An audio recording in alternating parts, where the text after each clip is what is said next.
Hi there, I'm back again and I had some time to shoot another video today.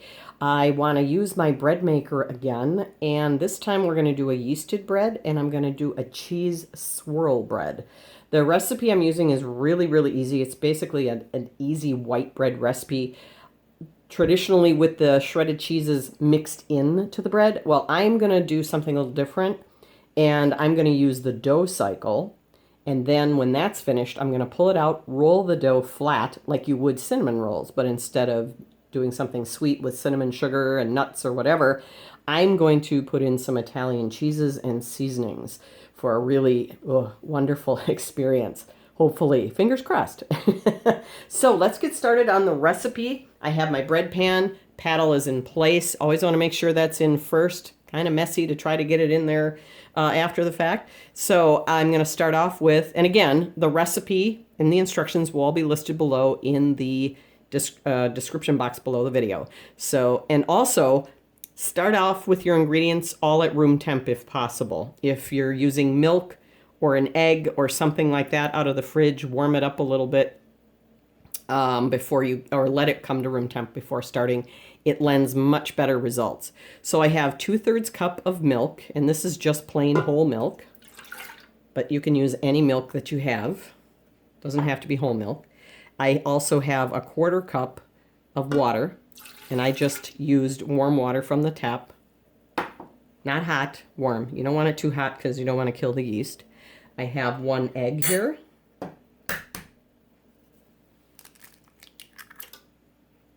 One large egg, and I have 3 cups of just regular basic bread flour. I'm gonna put this in here and try not to make a mess with it going everywhere. So, there we go. Well, how can flour get stuck in a dry bowl? Okay. Of course. Okay, and then 2 tablespoons of sugar, 3/4 teaspoons of salt. I'm going to put that off in the corner there so it doesn't touch the yeast. And then a teaspoon of active dry yeast. You can use the quick fast acting bread machine yeast if that's what you have. I happen to prefer active dry yeast because for me personally, I just feel like I have a little more control with it than I do the fast-acting stuff. Okay, so this is going to go into the bread machine on the dough cycle. So let's go over to the bread machine. Okay, so we're over at the bread machine. I'm near the window, and I'll apologize for the gloomy lighting. We haven't had the sun out for days. It is January, so... So anyway, I've got my bread pan in here with all of my ingredients, and I want to use the dough cycle. And on this West Bend machine, it is on, that would be cycle number 8. So I'm going to hit my menu button. So that's 2. It always defaults to 1. So that's 2, 3, 4, 5, 6, 7, 8. And it's 1 hour and 30 minutes long. I don't know if you can see that panel. That's the one complaint, if I had any about this machine, is this little digital readout is a little bit hard to see because it's not backlit.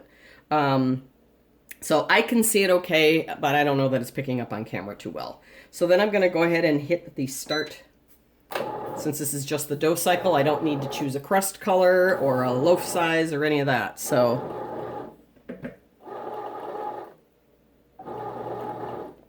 we're going to let that do its thing for a few minutes, and we'll come back and check it to make sure that it's the right texture, not too dry, not too wet. All right, we'll check back in a couple of minutes. All right, it's been mixing and kneading for about 7 minutes, so let's take a peek and see how it's doing. You can see there's a little, well, I don't know if you can see it, there's a glare, but there's a little steam on the inside of the window there just from the warm ingredients. That actually looks pretty decent. I don't think I need to do any altering. No flour, no extra water, none of that. It looks like it's pretty much gotten everything out of the corners, so I'm just going to let that go and finish the dough cycle. So we'll be back for the next step. Okay, the dough cycle just finished. That was 1.5 hours. So I'm going to take my beautiful dough out of here. Oh, it's warm and it's nice and soft and pillowy. So I am going to take it out of here. Actually, I want to dust with a little flour here first, just so we don't have anything sticking. Oh, does this feel good? It's nice and warm. It's kind of a cozy warm. And looks like the paddle stayed in the pan. I just want to get the rest of this out of here. It's a nice soft dough. It's not dry at all. Okay, so let's just set this aside for a minute here. Okay, so we have our dough. I'm going to flip this over. Now I'm not going to work this. I want it to stay nice and tender and soft.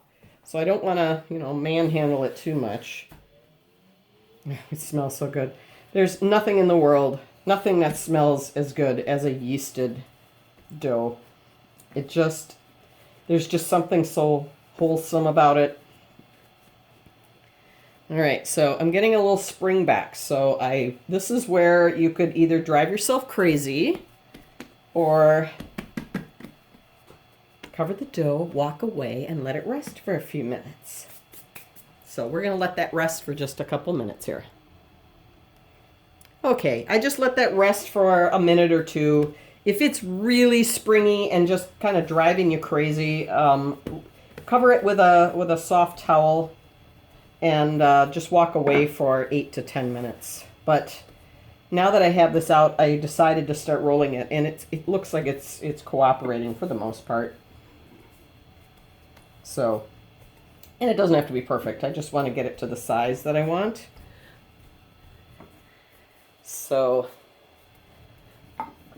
and I don't want it too big because it has to go back and fit in the pan again, which reminds me, I got to get the paddle out because I don't want that great big giant hole in there. Okay, so let's see. All right, so I'm just going to turn this around just to make it easier from my perspective here on filling it up and filling it here. Okay, so for my cheese bread, I have a seasoning blend that I threw together here. This is really simple. It's not very many ingredients, and it's 1/2 teaspoon of each, so it's really easy to remember. It's 1/2 teaspoon of kosher salt, a 1/2 teaspoon of ground black pepper, 1/2 teaspoon of dried oregano, 1/2 teaspoon each of garlic powder and onion powder. Make sure they're not the onion and garlic salt variety, because that would add way too much salt. They're just the powder. So it's 1/2 teaspoon of each of those. Again, really flexible. If you don't like pepper, leave it out. If you don't like onion, leave it out. It's very flexible. Or you could even reduce it to, maybe only put 1/4 teaspoon of pepper in. My husband and I both happen to like pepper a lot, so I went ahead and put a 1/2 teaspoon in. So I'm going to go ahead and sprinkle this on first.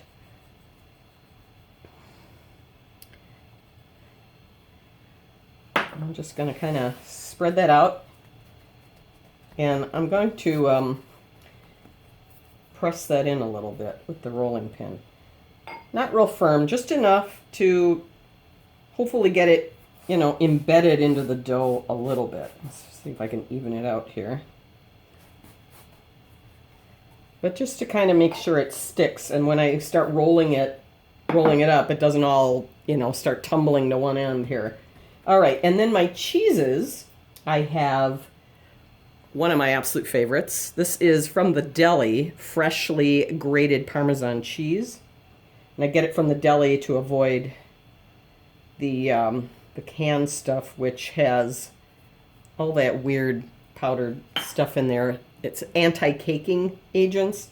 I really don't want to eat that. So, see, there are a few lumps, but they're really easy to just squeeze out.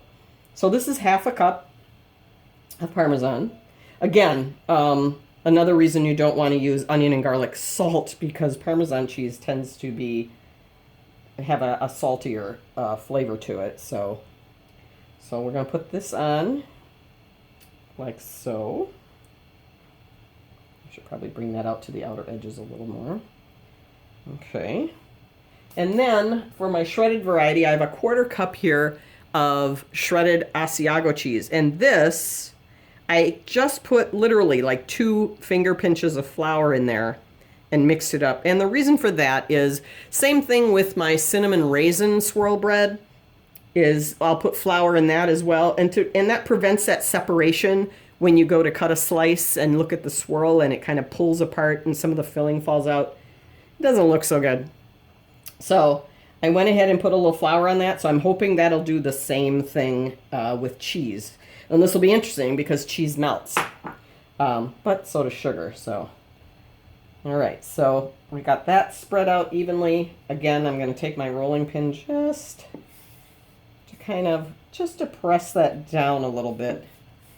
Although it is sticking to my rolling pin a little bit. So, all right, so let's get this rolled out.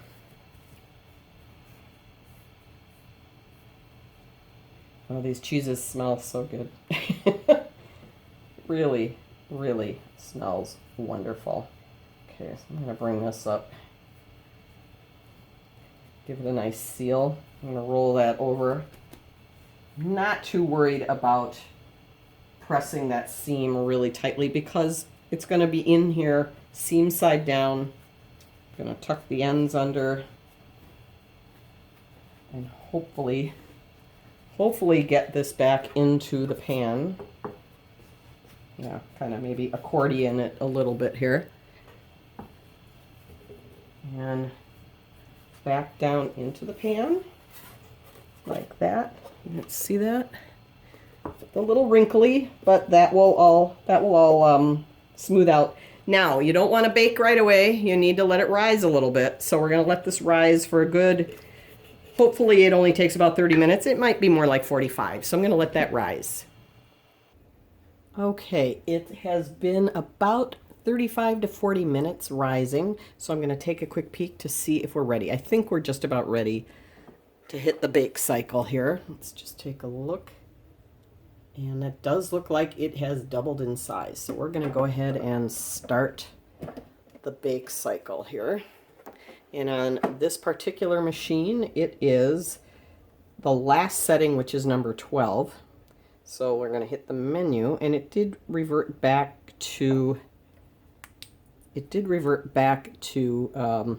one. See, that's the thing with this. So see, oh, there with the flashlight, you can see it. It defaults back to the basic number 1 program after it finishes another one. So at least with this one, you don't have to like stop it again. So let's go up to 12, 11, 12, and that's 1 hour. And okay. So we'll see you back here when it is done. Okay, boy, this was the longest hour baking cycle ever. It smelled so good. I was going crazy. It just finished. I just pulled it out of the machine. It's really hot, but let me give you a little close-up shot here of the loaf. I did get a little bit of a split there, but it's not too deep. So, but it looks beautiful, nice and golden. Loosen it up and get it out of here.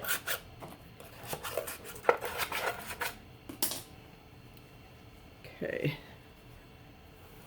I always have this going the wrong way. I don't know what my problem is here. So, okay. Come on, there we go. Okay. And when you remember to pull the paddle out first before putting it in the bake cycle, you just get that tiny little divot there and hardly anything else. So, oh, you can see some cheese stripes here. All right, let's put this over here. If you can hear that, that's that kind of hollow sound. Oh God, hang on a minute. Woo! Can smell the cheese and the herbs. It smells wonderful. This is going to be a very difficult waiting period for this to cool. So as soon as that's cool enough to cut, we're going to get into it. Okay, this thing is finally cool enough to cut. This has really been agonizing. It smells so good, and my husband is chomping at the bit here. So we're gonna go ahead and cut into it here. It's slightly warm, but it's not hot.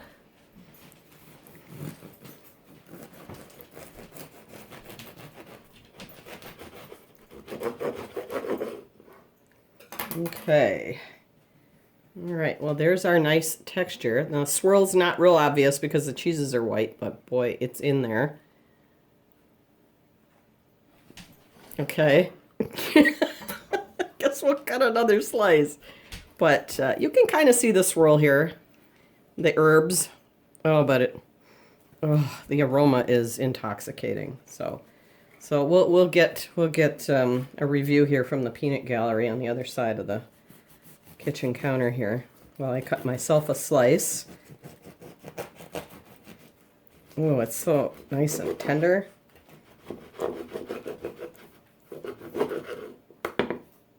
Ah, there's our swirl. It's a little towards the top, but oh, look at that. It's so soft. Oh, what a pretty bread. Let's turn that around.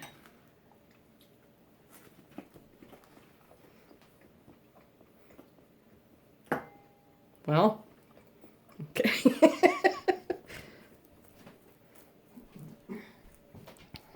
All right. I'm just going to butter mine a little bit. I'm going to get it over where the cheese line is. Mmm. Oh, that's good. Oh, those herbs are so good. I was worried it might be a little too salty with all the Parmesan cheese and then the addition of salt with the herbs, but it's actually really good. The bread, like, absorbed a lot of the salt. Wow, that's flavorful. It makes the bread have more flavor. It's not so plain. Wow, it's so soft. Double bite on camera. That's saying something. Boy, that's good. Okay, so again, sorry about the chewing. Yeah, I know. I will list the whole recipe, the entire recipe, under the video in the description box as per usual. You got to try this. It is so good. And it really was not very difficult to put together. Make the dough with the dough cycle. And then, as I showed earlier in the video, just take the dough out, roll it out, put your filling in, roll it up, and put it back in there. Let it rise for about 30 to 45 minutes. Keep an eye on it so you know when it's ready. And then hit that bake cycle. And make sure you take the paddle out so you don't have a big hole. I think that worked. As you can see, the top came off a little bit, so you can see the herbs. But it's really not a flimsy, where it's all opening up. Wow, that is really, really good. I can't stop eating it. Oh, man. All right, on that note, I hope this is helpful. Please give it a try. Let me know what you think in the comment section. It is so tasty. It's just really, really delicious bread. On that note, have a great day and pull out that bread maker. See you soon. Bye-bye.